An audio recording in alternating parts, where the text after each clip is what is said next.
संघ या 3 रत्नाला विनम्र अभिवादन. विश्वरत्न बोधिसत्व परमपूज्य डॉक्टर बाबासाहेब आंबेडकर यांच्या महान धम्मक्रांतीला संपूर्ण असे समर्पण.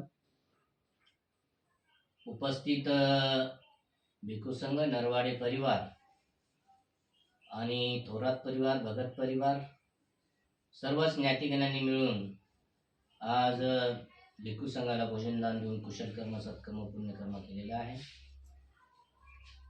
भगवान तथागतांनी वारंवार श्रद्धेच्या बलाबद्दल शिकवण नेहमीच उपासकांना दिलेली आहे. श्रद्धेचं बल हे महान, फार प्रचंड असते, ज्याला 10 हत्तीचं बळ असं म्हटलं जाते. एखाद्या व्यक्तीच्या चित्तामध्ये श्रद्धा उत्पन्न झाल्याच्या नंतर तो कितीही वेगाने कोणताही पल्ला गाठू शकेल, कितीही वेगाने कोणतंही कार्य सहजरित्या पार पाडू शकेल, कितीही कोणत्याही प्रकारचं संकट असो त्यामधून सुद्धा